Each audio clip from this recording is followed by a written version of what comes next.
आप अपने कुंडली से जानिए कि आप पे किनका कृपा ज्यादा है। माता के किए गए कर्मों का फल आपको ज्यादा मिल रहा है, अच्छे कर्मों का, या पिता के अच्छे कर्मों का किया गया फल आपको ज्यादा मिल रहा है, या आपने पूर्व जन्म में अच्छा कर्म किया था उसका आपको फल मिल रहा है। आप इन चीजों को कैसे जान सकते हैं कि आपको किनका किए गए कर्मों का फल अच्छा मिल रहा है? समझिए जिंदगी में मिल रहा है।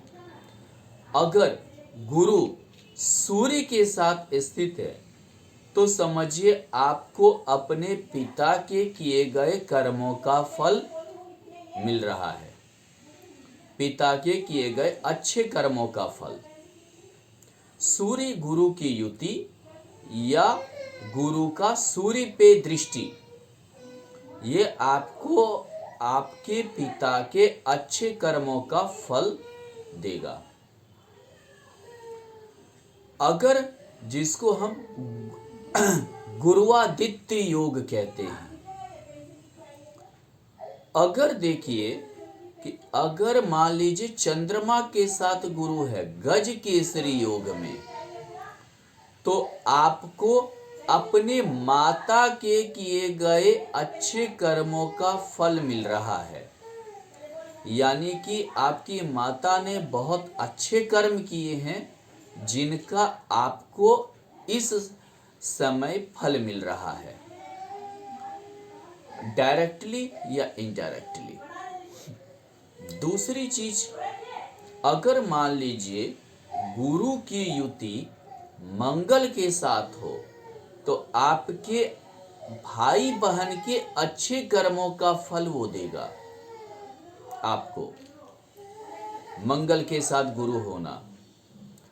अगर बुध के साथ है तो ये समझिए आपने पिछले जन्म में या इस जन्म में कुछ अच्छे कर्म किए हैं, पूजा पाठ किए हैं, सेवा किए हैं,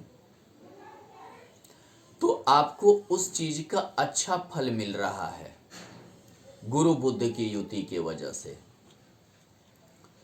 गुरु शनि की युति यानी आपने गरीब तबकों के लिए अच्छे कर्म किए हैं, नौकर चाकर के लिए कुछ अच्छे कर्म किए हैं जिनका फल आपको प्राप्त हो रहा है।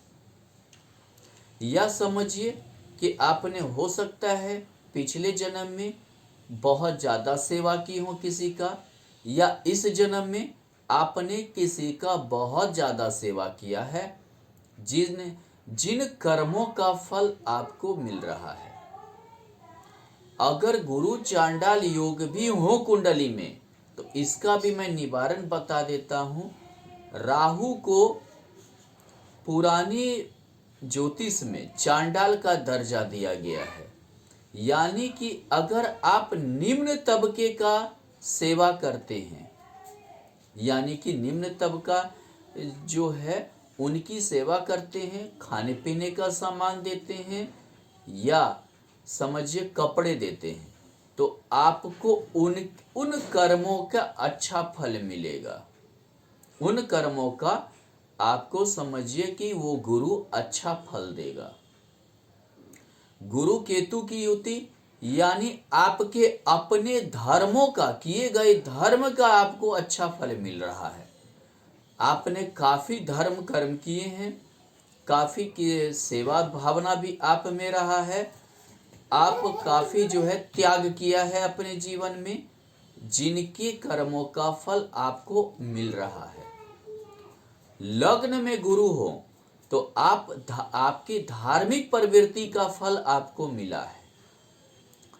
अगर गुरु पंचम भाव में हो, आपके किए गए पूर्व जन्मों का फल आपको अच्छा मिल रहा है। आपके द्वादश में गुरु हो तो आप बहुत धार्मिक प्रवृत्ति के थे पिछले जन्म में, जो आप समझिए उनका जो है फल अच्छा मिल रहा है, आपको इस जन्म में मिल रहा है। यानी कि गुरु हमें बताता है कि हमें इस जन्म में किए गए पुण्य का क्या फल मिलेगा और किनके किए गए पुण्य का फल हमें प्राप्त हो रहा है। अगर गुरु अकेला हो यानी कि किसी के साथ युति ना भी हो तो जिन भाव में बैठे उन भाव के किए गए कर्मों का फल मिलता है। एक मैं भूल गया, शुक्र के साथ युति हो यानी कि आपको अपने पत्नी के किए गए धर्म कर्म का फल आपको निश्चित प्राप्त होगा, निश्चित आपको वो मिलेगा। यानी कि आप पत्नी के किए गए घर धर्म कर्म से आगे बढ़ रहे हैं, आपकी जीविका चल रही है। धन्यवाद।